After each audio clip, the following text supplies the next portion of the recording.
നമസ്കാരം. വളരെ ചരിത്രപ്രസിദ്ധമായ കൽപ്പാത്തി രഥോത്സവത്തിൻ്റെ നേർക്കാഴ്ചകളുമായിട്ടാണ് ഞാനിന്ന് വന്നിരിക്കുന്നത്. മനസ്സിന് ഏറെ സന്തോഷവും ആനന്ദവും നിരുന്ന കാഴ്ചകളിലേക്ക് ഞാൻ നിങ്ങളെ കൂട്ടിക്കൊണ്ടുപോവുകയാണ്. ഈ കാഴ്ചകൾ നമുക്കൊന്ന് കാണാം.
അതെ അതെ അതെ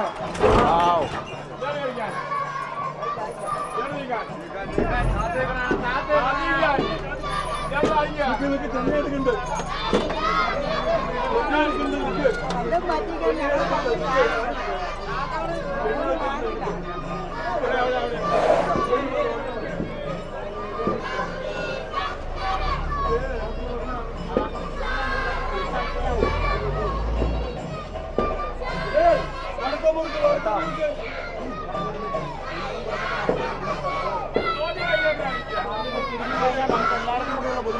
നടന്നു നീങ്ങാനുള്ള സ്ഥലവും കൂടി ഇല്ല.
പാർട്ടിസിപ്പേറ്റ് ചെയ്യുന്ന ആൾക്കാർക്ക് അങ്ങനൊന്നുമില്ല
ബാംഗ്ലൂർ നമ്പറിൽ കോൾ വന്നിട്ടില്ല.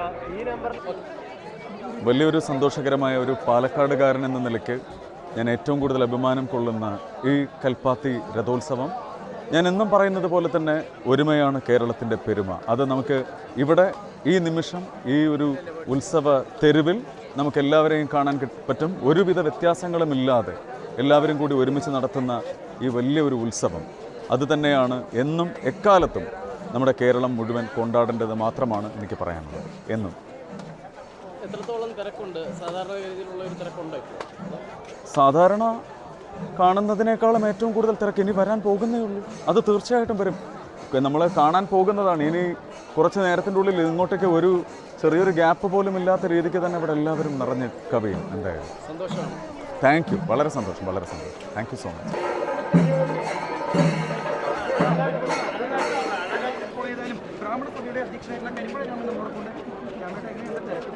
ഭവാനും നല്ല തിരക്കാണ്. ഒന്നാം ദിവസം രണ്ടാമത് നല്ല തിരക്കായിരുന്നു.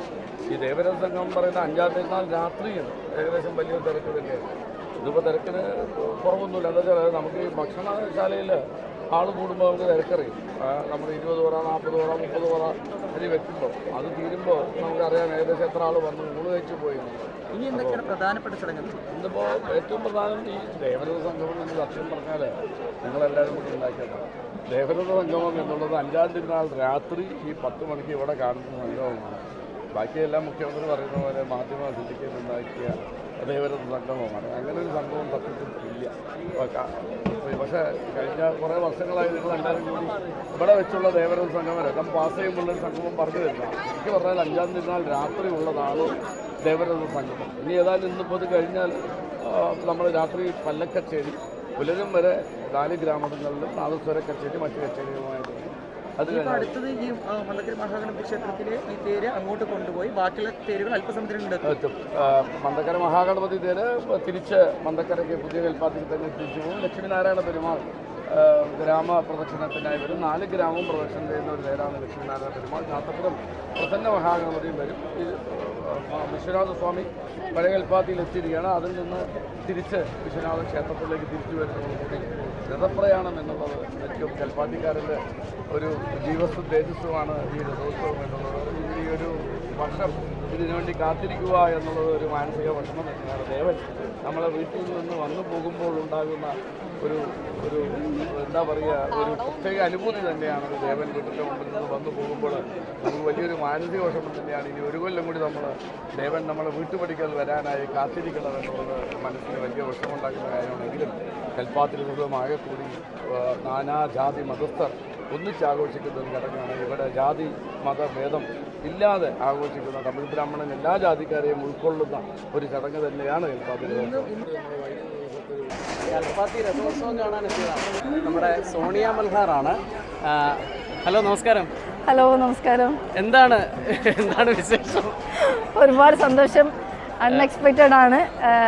ആക്ച്വലി ഞാൻ ചെറിയ പ്രായം മുതൽ ഈ കൽപ്പാത്തി രഥോത്സവം പാലക്കാട് ഇതൊക്കെ നമ്മൾ ഈ മനോരമ മംഗളത്തിലൊക്കെ വായിച്ച് കേട്ടിട്ട് വളരെ കുഞ്ഞായിരുന്നപ്പോൾ അതിൽ മാത്രം അറിയാവുന്ന ഒരു കൽപ്പാത്തി രഥോത്സവം അതൊന്ന് നേരിട്ട് കാണണമെന്നുള്ള വലിയ ആഗ്രഹമായിരുന്നു.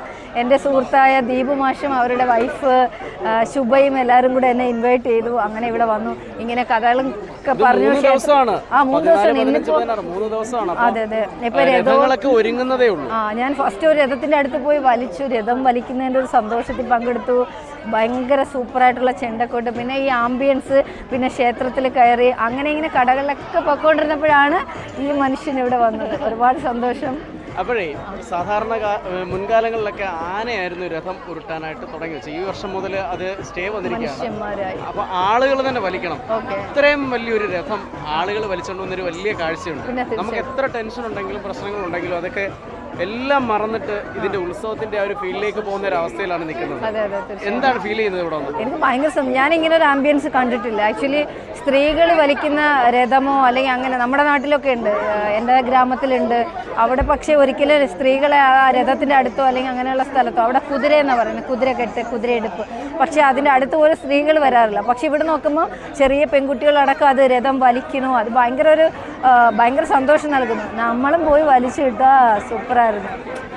അപ്പോൾ ഇനിയുള്ള 2 ദിവസം അടിച്ചു പൊളിക്കാൻ തന്നെ തീരുമാനം. അടിപൊളിയാക്കണം.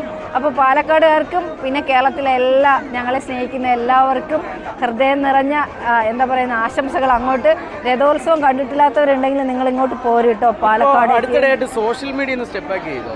ഇല്ലില്ല, സോഷ്യൽ മീഡിയ ഉണ്ട്. ഞാനൊരു NGO സ്റ്റാർട്ട് ചെയ്തു, ഡൽഹിയിലാണ്. അപ്പോൾ അതിൻ്റെ കുറച്ച് തിരക്കുകളുണ്ട്, പിന്നെ കുറച്ച് സിനിമ, അതിൻ്റെ അങ്ങനത്തെ കുറേ കാര്യങ്ങളായിട്ട് ഇങ്ങനെ കുറച്ചൊന്ന് നിൽക്കുന്നു. സോഷ്യൽ വർക്ക് ഒരിക്കലും മാറില്ല.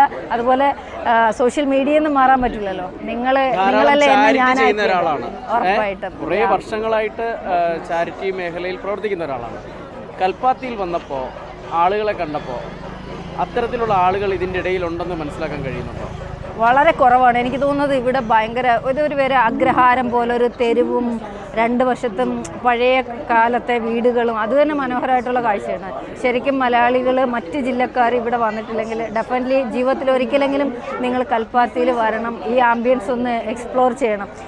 എനിക്ക് തോന്നും സാധാരണ നമ്മുടെ നാട്ടിലേക്ക് ഉത്സവമാകുമ്പം ബഗ്ഗേഴ്സിൻ്റെ ഒരു വരി തന്നെ എവിടെയെങ്കിലുമൊക്കെ കാണും. ആക്ച്വലി ഞാൻ ഇവിടെ എല്ലാം നോക്കി, ഒരാളെ പോലും കണ്ടിട്ടില്ല. ഒരാൾ പോലും ബഗ് ചെയ്യുന്നതോ കൈ നീട്ടുന്നതോ കണ്ടില്ല. എല്ലാ ചെറിയ ആൾക്കാരും, കാലില്ലാത്ത കൈയില്ലാത്ത ആൾക്കാർ ജോലി എടുക്കുന്നുണ്ട് ഇവിടെ. ലോട്ടറി കച്ചവടം ചെയ്യുന്ന ചെറിയ ചെറിയ കടകൾ വെക്കുന്നുണ്ട്. അങ്ങനത്തെ കുറേ കാര്യങ്ങൾ അവരവരുടെ ദൈനംദിന ഉപജീവനത്തിന് വേണ്ടി അവർ ജോലി എടുക്കുന്നു, പൈസ ഉണ്ടാക്കുന്നു. പക്ഷേ കൈ നീട്ടുന്നത് കണ്ടിട്ടില്ല. ബഗ്ഗിങ് നിരോധിച്ചു എന്ന് എനിക്കറിയില്ല. എങ്കിൽ നല്ല കാര്യം, അതിനെക്കുറിച്ചൊന്ന് പഠിക്കണം. ഇവിടുത്തെ ജനമൈത്രി പോലീസോ അല്ലെങ്കിൽ ഈ അഗ്രഹാരത്തിന്റെ പോലീസ് ഭയങ്കര സ്ട്രോങ് ആണ്, സ്ട്രിക്റ്റ് ആണ്. അത്തരത്തിലുള്ള കാര്യങ്ങളൊക്കെ പോലീസ് ഒരുപാട് നിയന്ത്രിക്കുന്നുണ്ടെന്നാണ് മനസ്സിലാക്കുന്നത്. അതെ. മറ്റുള്ള ജില്ലകൾ ഇത് മാതൃക ഉറപ്പായിട്ട് പ്രത്യേകിച്ച് ലക്ഷക്കണക്കിന് ആളുകൾ വരുന്ന സ്ഥലം. അത് മാത്രമല്ല, രഥോത്സവം എന്ന് പറയുമ്പോൾ ഇതുപോലുള്ള വലിയ ഉത്സവങ്ങൾക്ക് എന്തായാലും ഒരു സേഫ്റ്റി അതെല്ലാം നോക്കും. പിന്നെ ഒരു പൈസ ഉണ്ടാക്കാനുള്ള മാർഗ്ഗമാണെങ്കിൽ ബഗ്ഗേഴ്സിനെ ലോഡ് കണക്കിന് അടിക്കേണ്ട ഒരു സ്ഥലം കൂടെയുണ്ട്. അതിവിടെ നിരോധിച്ചിട്ടുണ്ടെങ്കിൽ വളരെ നല്ല കാലം. അതിനെ ബഗ്ഗേഴ്സ് ഉണ്ടാവാൻ നമ്മളാരും ആഗ്രഹിക്കുന്നില്ലല്ലോ. അവരെയൊക്കെ ഷെൽട്ടർ ചെയ്യാനുള്ള മാർഗ്ഗങ്ങളാണ് നമ്മളൊക്കെ കാണേണ്ടത്. അങ്ങനെ ഒരു തീരുമാനം ഈ രഥോത്സവ കമ്മിറ്റിയും അല്ലെങ്കിൽ ഈ പാലക്കാടത്തെ ജനമൈത്രി പോലീസ് ഉൾപ്പെടെയുള്ള ആളുകൾ ചെയ്തിട്ടുണ്ടെങ്കിൽ അത് അഭിനന്ദനാർഹം തന്നെയാണ്. അതിന് big salute. Okay, thank you.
പഴമയുടെ ഓർമ്മകൾ നെഞ്ചേറ്റി ഇത്തവണയും ലക്ഷക്കണക്കിന് ആളുകളാണ് കൽപ്പാത്തി രഥോത്സവം കാണാൻ ഇവിടെ എത്തിച്ചേർന്നത്.